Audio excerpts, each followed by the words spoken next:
በዚህ ሰሞን እዚያ ሆነው ኢትዮጵያውያንን የሚያጫርሱ በበዙባት ምድር አሜሪካ በኒውዮርክ ከተማ ውብና ስልጡኖቹ አሜሪካውያን በልዩ ጥበብ በገነቧቸው ጎዳናዎች ላይ የተደረገ አንድ ተንቀሳቃሽ ቃለ መጠይቅ ወይም ስትሪት ኢንተርቪው አሁን ላይ የኢትዮጵያ ማህበራዊ ሚዲያ መድረኮችን በከፍተኛ ሁኔታ እያነጋገረ ይገኛል። I'm originally from Ethiopia. How much money do you spend per month living in New York City, including everything? Per month, I would say about like 35,000. ቪኪ በሚል ስም ራሷን ያስተዋወቀችውና ወደ አሜሪካ ከመጣች ገና 2 ዓመታት ገደማ እንደሆናት የገለጸችው ትውልደ ኢትዮጵያዊት ወጣት የሰጠችው ምላሽ የሰውን አእምሮ የሚፈትንና ጥልቅ ቁጣን የሚጭር ክስተት ሆኗል። በወር ከ35,000 እስከ 40,000 የአሜሪካን ዶላር ወጪ እንደምታደርግ የተናገረችው ኢትዮጵያዊቱ ወጣት ይህንን ያህል ግዙፍ ገንዘብ ከየት እንደምታገኝ ስትጠየቅ ምንም አይነት ስራ የለኝም በሚል የሰጠችው ግልጽ ምላሽ ጉዳዩን ወደ ሌላ የቁጣ ምዕራፍ አሸጋግሮታል። አሁን ባለው የኢኮኖሚ እውነታና የምንዛሬ ተመን ሲሰላ የዚህች ኢትዮጵያዊት ወጣት ወርሃዊ የወጪ መጠን ከ6.4 ሚሊዮን ብር በላይ ይደርሳል። ልብ አድርጉ ተከታታዮቻችን፣ ከ6.4 ሚሊዮን ብር በላይ ይደርሳል ነው ያልናችሁ። ይህ ቁጥር በአንድ ኢትዮጵያ የምትባል የአዳጊ ሀገር ዜጋ ላይ ሲመዘን የብዙሃኑን ሕዝብ የዕለት ተዕለት ኑሮ ትግልና የዋጋ ግሽበት ስቃይ የሚፈታተን እጅግ አስደንጋጭ እውነት ነው።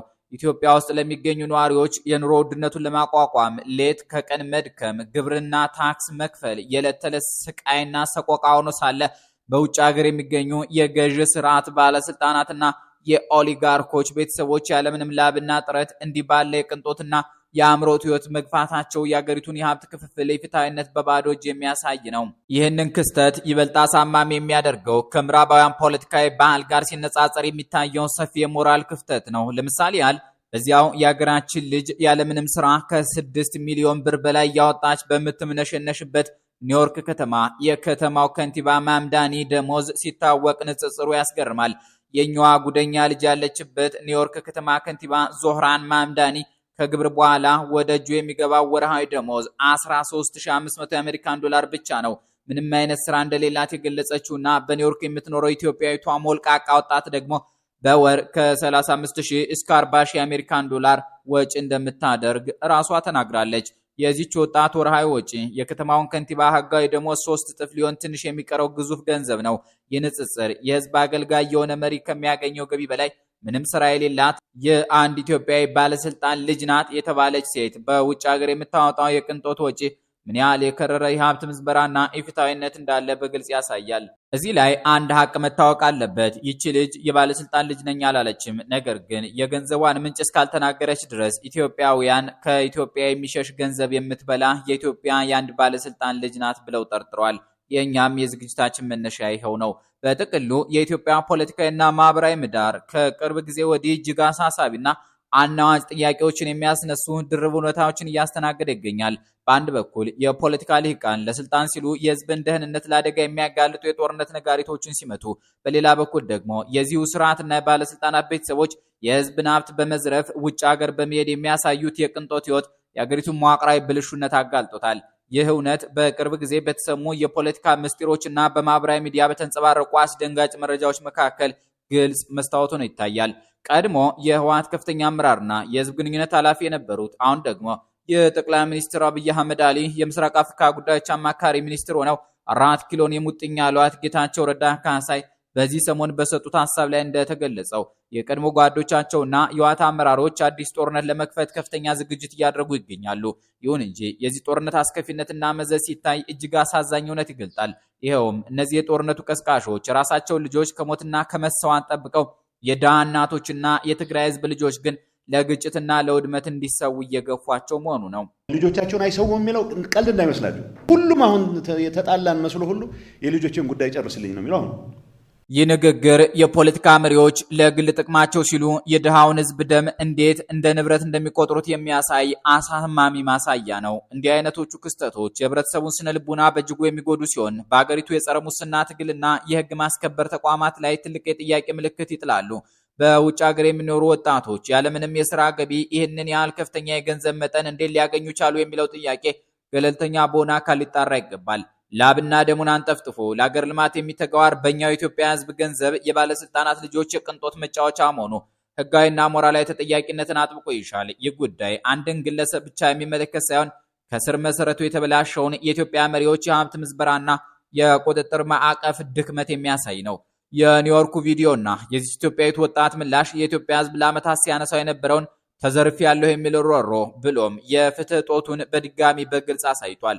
ሕዝቡ የኑሮ ውድነት አንገቱን አስደፍቶት ባለበት በዚህ ጊዜ የአገር ሀብት በዘረፋ ወደ ውጭ ወጥቶ በቅንጦት የሚባክንበትን አካሄድ በዝምታ ማለፍ የሚያስተሳዝብ ነው። የሚመለከታቸው አካላት ሁሉን አቀፍና ግልጽ ማጣራት በማድረግ የኢትዮጵያን ሕዝብ ሀብት የማስመለስና የማስተካከል እርምጃ መውሰድ አለባቸው። አለባለዚያ በተቋማት ላይ ያለው እምነት ከጊዜ ወደ ጊዜ እየጠፋ መሄዱ የማይቀር ሀቅ ነው። እንዲህ እንደ ሰሞኑ ያሉ የባለስልጣን ልጆች የቅንጦት ወሬዎች ሲወጡ የኢትዮጵያ ብሎም እንደ ኤርትራው ምስጢራዊ መሪ አይነት የቤተሰብ ህይወት፣ የግል ማህበራዊ ኑሮና የልጆቻቸው ፖለቲካዊ ተሳትፎ ከጊዜ ወደ ጊዜ ከፍተኛ ትኩረት እየሳበ ይሄዳል። በዚህም መነሻነት ይህ ዝግጅት የጠቅላይ ሚኒስትር አብይ አህመድን፣ የቀድሞውን ጠቅላይ ሚኒስትር መለስ ዜናዊ አስረስን፣ የሌፍትናንት ኮሎኔል መንግስቱ ኃይለማርያምን፣ የፕሬዚደንት ኢሳያስ አፈወርቂንና የንጉሠ ነገሥት ቀዳማዊ ኃይለ ሥላሴ ልጆች የግልና የህይወት ጉዞ በሰፊው በመዳሰስ በወቅታዊው ፖለቲካ ውስጥ የኢትዮጵያን ህዝብ ያሳዘኑ አወዛጋቢ ጉዳዮችን ይበልጥ ግልጽ ለማድረግ ይሞክራል። በሂደቱም በመጀመሪያ በጠቅላይ ሚኒስትር አብይ አህመድ ልጆች ዙሪያ ባለው የትም ያልተሰማ ምስጢር እንጀምር። አሁንም አብራችሁን ቆዩም። ጠቅላይ ሚኒስትር አብይ አህመድ አሊ ዲቦራህ፣ ራኬብና አሜን የተባሉ 3 ሴት ልጆች አባት ሲሆኑ ከጠቅላይ ሚኒስትርነታቸው በፊት ያሳተሟቸው በነበሩ መጽሐፍት ላይ የብዕር ስም አድርገው የመረጡት ዲርአዝ የተባለ ምህፃር ከልጆቻቸው ዲቦራ፣ ርብቃና አሜን ስሞች በተጨማሪ ከባለቤታቸው ከዝናሽ ታያቸው ስም ጋር ተቀናጅቶ የቀመሙት ነው ይባላል። ከጠቅላይ ሚኒስትርነታቸው በኋላም ሚሊዮን የተባለ ልጅ ከቀጨኔ መድኃኔዓለም ህፃናት ማሳደጊያ ውስጥ ተወስዶ ቤተሰቡን ተቀላቅሏል። ስለዚህ ልጅ በዚህ ሰሞን በኢትዮጵያ ሕዝብ ተወካዮች ምክር ቤት ንግግር ሲያደርጉ እንደነበር ይታወሳል። ልጁን አድንቀው በተለይ ከአእምሮ ብስለት አንጻር የተናገሩት ንግግር ብዙዎችን ያስገረመ ነበር። የዚህ ዝግጅት ዋነኛ ትኩረት የጠቅላዩ የመጀመሪያ ሴት ልጅ የሆነችውን ዲቦራ አብይን ማስተዋወቅ ቢሆን ይሻላል። ጠቅላይ ሚኒስትሩ ወደ 4 ኪሎ ስልጣን ሲመጡ ከተነሱ ጥያቄዎች መካከል አማሮችን ሊገፉ ይችላሉ የሚለው አንዱ ነበር። በዚህን ጊዜ ደሴ የተገኝተው አማሮችን እመኑኝ ለማለት አብይ በአጋጣሚ ዲቦራ የምትባል ልጅ አለችው፣ ሰንጥቀን ካልተካፈልናት በስተቀር ግማሽ ጎንደሬ ግማሽ ጅማ ናት በማለት መግለጻቸው ይታወሳል። እናም ዲቦራ ለአባቷ ከአማራ ጋር መዛመጃ ጭምር በመሆኗ የሁለቱ ትልልቅ ብሔሮች ማንነትን የምትጋራ የኦሮማራ ትክክለኛ ማህተም ናት። ጎንደሬዎቹ እና ያሌው መንበር አብይን አማች እያሉ ማሞጋገስ መጀመራቸውም ለዚህ ይመስላል። ዲቦራ በአሁኑ ጊዜ አሜሪካ ሀገር የምትገኝ ሲሆን በቅርቡ ወደ ትዳር ጉዞ መጀመሯም ይሰማል። እድሜዋ፣ የትምህርት ዝግጅቷና የህይወት ምርጫዎቿ የተሸሸጉና ድብቅ ናቸው። አባቷ አገሩንና ዓለምን በመገናኛ ብዙሃን አጥለቅልቀው የሚታወቁ ቢሆንም ዲቦራ ግን የምትም የማትታይ ጸጥ ያለች ልጅ ናት። ከዲቦራ በተጨማሪ ጠቅላይ ሚኒስትር አብይ አህመድ የመደመር መንገድ በተሰኘው መጽሐፋቸው ላይ ስለ መጨረሻዋ ልጃቸው ስለ አሜን በሰፊው ጽፏል። በሰኔ 15 ቀን 2010 ዓ.ም ምሽት በመኖሪያ ቤታቸው የጥናት ክፍል ውስጥ በቀጣዩ ቀን በሚደረገው ህዝባዊ ሰልፍ ንግግር ዝግጅት ላይ ሳሉ የመጨረሻ ልጃቸው ወደ ክፍሉ ዘልቃ በመግባት እግራቸው ላይ እንደተጠመጠመችና አባቢ ምን እየሰራህ ነው? ለምን ዝም ብለህ አትነግራቸውም? አንተ ሁልጊዜ መስራት ብቻ ነው እንዴ? መቼ ነው ከኛ ጋር የምትጫወተው? በማለት ቅሬታ ዘል ጥያቄ እንዳቀረበችላቸው በመጽሐፋቸው አስፍረዋል። የእነዚህ ትናንሽ ልጆች ንጹህ ጥያቄዎች ከጋዜጠኞች ጥያቄዎች በላይ እንደሚያስጨንቃቸውና በመጨረሻም አንገታቸው ውስጥ ተወሽቃ ፍቅር እንደምታስታጥቃቸው አብይ በስስት ገልጸውታል። አሁን ደግሞ ወደ ሁለተኛዋ የኢትዮጵያ መሪ ልጅ እንሸጋገራለን። በአደባባይ ስሟ የምትታወቀውና የቀድሞው ጠቅላይ ሚኒስትር መለስ ዜናዊና ወይዘሮ አዜብ መስፍን የበኩር ልጅ የሆነችው ሰምሃል መለስ ዜናዊ ትባላለች። ሰምሃል የተወለደችው አባቷ በኮሎኔል መንግስቱ ኃይለማርያም የሚመራውን መንግስት ለመጣል በካርቱም ሱዳን የሽምቅ ውጊያ በሚያደርጉበት ወቅት ነበር። በልጅነቷና በወጣትነቷ ከብዙ የባለ ጊዜ ልጆች ጋር የሞጃ ህይወት አቅልጣለች ተብሎ የሚነገርላት ቢሆንም ልክ እንደ አባቷ የግል ህይወቷን በመከልከል እዩኙኝ ያልነበረ ዝምተኛ እድሜዋንም አሳልፋለች። ስለ ኢትዮጵያ ህዝብም ሆነ ስለ ትግራይ መከረኛ ህዝብ እውነተኛ ኑሮ ጥልቅ ተሞክሮ አላት ተብሎ ባይታመንም ከአባቷ የወረሰችው የሚመስል ላቅ ያለ የአብስትራክት አስተሳሰብና የኢንቴሌክት ብቃት እንዳላት ይነገራል። እንዲሁም ከፕሮፌሰር አንድሪያስ እሸቴ ጋር ጥልቅ የሞግዚትነትና የወዳጅነት ግንኙነት እንደነበራት በህይወቷ ከታደለችባቸው አጋጣሚዎች አንዱ ከአንድሪያስ እሸቴ ጋር ያሳለፈችው ጊዜ መሆኑን በራሷ አንደበት ገልጻለች። አባቷ ካረፉ በኋላ በፖለቲካ መድረክ ላይ በንቃት እንዳልተሳተፈች የምትታወቀው ሰምሃል ሰሜኑ ጦርነት ከመጀመሩ 1 ዓመት ቀደም ብሎ ታህሳስ 2012 ዓ.ም አዲስ አበባ ከነበሩት እናቷ ከወይዘሮ አዜብ መስፍን ጋር ወደ መቀሌ ባቀናችበት ጊዜ በፌዴራል የጸጥታ አካላት ለአጭር ጊዜ መታሰሯ ይታወሳል። በወቅቱ መጽሐፍን ተንተርሶ የተዘጋጀ ቲያትር ለማስመረቅ የሄደች ቢሆንም ባለስልጣናት ከህወሓት አመራሮች ጋር ወደ ጦፈ ፖለቲካ ትገባለች በሚል ለ36 ሰዓታት እንድትታሰር አድርገው ነበር። እናቷ ወይዘሮ አዜብም ልጃቸው የፖለቲካ አቋም ሊኖራት ቢችልም የፖለቲካ ፓርቲ አባልም ሆነ ደጋፊ እንዳልነበረች በመግለጥ መታሰሯ አግባብ እንዳልነበረ አቤት ብለው ነበር። ከዚህ ውጭ ሰማል ፖለቲካን ነካ ያደረገች ጣል ታድርገዋለች እንጂ የምሯን ስትገባበት አትታይም። አሁን ደግሞ ወደ ሶስተኛዋ የኢትዮጵያ መሪ ልጅ ማለትም ወደ ሌፍተናንት ኮሎኔል መንግስቱ ኃይለማርያም የበኩር ልጅ ወደ ዶክተር ትዕግስት መንግስቱ እናልፋለን። ኮሎኔል መንግስቱ የሁለት ሴት ልጆች ማለትም የትዕግስትና ትምህርት እንዲሁም የአንድ ወንድ ልጅ አባት ሲሆኑ ከዓመት በፊት ዶክተር ትዕግስት መንግስቱ አገሬን የሚያድናት ፋኖ ነው በማለት በይፋ የትዊተር ገጿ የሰጠችው ሐሳብ ከፍተኛ መነጋገሪያ ሆኖ ነበር። የኢትዮጵያ ሕዝብ ለፋኖ ድጋፍ እንዲያደርግ ጥሪ ያቀረበችው ይህች የቀድሞ መሪ ልጅ ታሪክ ሰሪው ሕዝብ እንጂ አገሪቱ ወደ መበታተን መንገድ ላይ ናት የሚለውን ሐሳብ እንደማትጋራ ገልጻለች። የፋኖ ታጋዮች ሲመረቁ የሰማችውን ግጥም በማጋራት በፋኖ ላይ ያለኝ እምነት ቀን በቀን እየጠነከረ ነው ስትል ዛሬ ከዳር ቆሞ የሚታይበት ጊዜ እንዳልሆነና ለልጆቻችን ምን መልስ እንሰጣለን በማለት አረንጓዴ ቢጫ ቀይ ባንዲራ አንግቦ ከሚታገለው ኃይል ጎን መቆሟን መስክራ ነበር።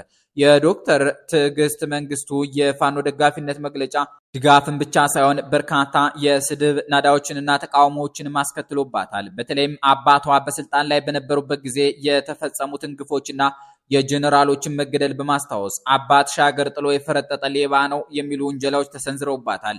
ለዚህ ምላሽ የሰጠችው ዶክተር ትዕግስት አባቷ እየለመነ ለሀገሩ ገንዘብ ያመጣ እንጂ በሌብነት ፈጽሞ የማይታማ ሰው መሆኑን በመጥቀስ አባቷን ተከላክላለች። እንዲሁም አባቷ ሳይሞቱ እናት ሀገራቸውን የማየት ህልም እንዳላቸው በመጥቀስ ከፋኖ ጋር አዲስ አበባ መግባት እንደሚፈልጉ ገልጻለች።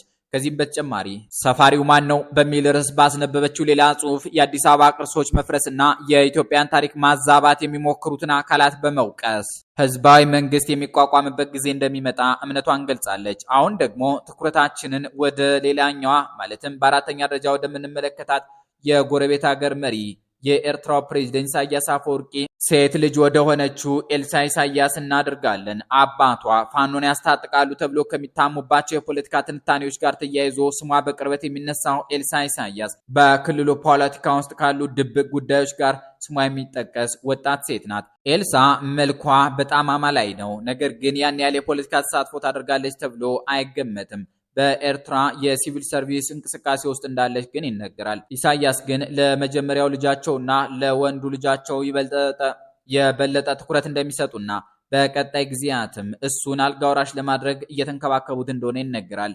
ኤልሳ ግን ከውበቷ ባሻገር ያን ያህል የፖለቲካ ተሳትፎ አላት ተብሎ አይታሰብም። እናቷም ቢሆኑ እንደ ኤልሳ ዝምተኛና ከፖለቲካ ውጭ የሆኑ ሴት ናቸው። ያም ሆኖ ግን ኢሳያስ ለዚህ ልጃቸው የተለየ የሌብነትና የሌላ ነገር ሲያደርጉ አይታሙም። እንዲያውም ልጆቻቸውን ከሌላው ኤርትራዊ ሕዝብ የተለየ ኑሮ እንዲኖሩ እንደማይፈቅዱላቸው ይነገራል። የትኛውም የኢሳያስ አፈወርቂ ልጅ ከኤርትራ ውጭ እንደማይኖርም መረጃዎች ያሳያሉ። ለስንብት ወደ አምስተኛዋና የመጨረሻዋ የኢትዮጵያ መሪ ልጅ ወደ ንጉሠ ነገሥቱ የቀዳማዊ ኃይለ ሥላሴ በኩር ልጅ ወደ ልዕልት ተናኘ ወርቅ ኃይለ ሥላሴ እናልፋለን። ከእቴጌ መነን አስፋው የተወለደችው ልዕልት ተናኘ ወርቅ በንጉሳዊ ቤተሰብ ውስጥ በደልቃቃነቷ በጠንካራ ሰሪነቷና በአባቷ አስተዳደር ውስጥ በነበራት ከፍተኛ የውሳኔ ሰጭነት ተጽዕኖ በጥልቅ ትታወቃለች። በዘመኑ የነበሩ የውስጥ አዋቂዎች እንደሚገልጹት ልዕልት ተናኘ ወርቅ ከቀዳማዊ ኃይለ ሥላሴ አጠገብ በመሆን አገራዊ ጉዳዮችንና የፖለቲካ አቅጣጫዎችን በማማከር ረገድ ትልቅ ግርማ ሞገስ ነበራት። በተለይም በንጉሠ ነገሥቱ የመጨረሻ የስልጣን ዓመታት ውስጥ አገሪቱ ከገጠሟት ውስብስብ ፖለቲካዊ ውጥረቶች አንጻር ጃንሆይ ስልጣን እንዳይለቁ ከጎናቸው ጸንተው ከመከሩት እንዲሁም የቤተሰቡን ፖለቲካዊ ልዕልና ከፍ አድርገው ከያዙት የቅርብ ሰዎች መካከል ግንባር ቀደሟ ልዕልት ተናኘ ወርቅ ነበረች። ከኢጣሊያ ወረራ በፊትም ሆነ በጦርነቱ ጊዜ ከባለቤቷ ከራስ ደስታ ዳምጠው ጋር የነበራት ጥልቅ ሀገራዊ ተሳትፎ እንዲሁም ባለቤቷ በፋሽስቶች መገደላቸው ለሕይወቷ ትልቅ ፈተናና መሪር ትዝታ ሆኖ አልፏል። ልዕልት ተናኘ ወርቅ ከእህቶቿ ከልዕልት ፀሐይና ከልዕልት ዘነበ ወርቅ በተለየ መልኩ ስሟ በሰፊው የንጉሠ ነገሥቱ ታሪክ ውስጥ የዘለቀው ከአባቷ ጋር በነበራት ልዩ ቅርርብ፣ አስተዋይነትና በፖለቲካ መድረኩ በነበራት ክብደት የተነሳ ነው። ይሁን እንጂ የደርግ ወታደራዊ መንግስት ስልጣኑን ሲቆጣጠር ከንጉሳዊ ቤተሰብ አባላት ጋር በመሆን ከፍተኛ መከራን፣ ስደትና እስርን እያስተናገደች አሳልፋለች። በወቅቱ በደረሰባት የጤናና የሞራል ጫና በግዞትና በእስር ቤት ውስጥ ሕይወቷ ማለፉም ይታወሳል። የልዕልት ተናኘ ወርቅ ሕይወት የንጉሳዊን ስራ ጥንካሬም ሆነ የውድቀት ምዕራፍ በቅርበት ካሳዩት ታሪካዊ ክስተቶች አንዱ ሆኖ ይጠቀሳል። በአጭሩ ልዕልት ተናኘ ወርቅ እንዳሁኑ የኢትዮጵያ መሪዎች ልጆች በጣም በቅንጦት ከሚኖሩት መካከል ነበረች። የኢትዮጵያን ሕዝብም በጣም ትንቅ እንደነበር ይነገራል። የኢትዮጵያ ሕዝብ በዋናነት በግብርና መሰል ጉዳዮች ላይ በደሞዝ ጭማሪ ላይ ሐሳቦችን ይዞ ሲወጣ፣ እሷ ግን ደሞዝ ጨምሩን የሚለውን ወታደር ከራሱ ስጋ ላይ ቆርጠን ብንሰጠው ስለማይረዳን ደሞዝ ጨመርንልህም በለው ያንን ደግሞ በሌላው ኢትዮጵያዊ ላይ ግብር አድርገን እንጣለው በማለት በመጨረሻው ጊዜ ሴራ ስትጎነጉን እንደነበር ተጽፎባታል። አሁንም ያሉት የመሪዎች ልጆች እንዲህ አይነት አቋም እንዳላቸው በብዛት ይታማሉ። መነሻችንን በአሜሪካ ኒውዮርክ ሰሞነኛ ንግግር በማድረጓ መነጋገሪያ የሆነችውን ኢትዮጵያዊት አድርገን እንዲህ ያለ የመሪዎች ልጆች ላይ ያተኮርንበትን ዝግጅት ልንጨርስ ነው። ጤና ይስጥልን።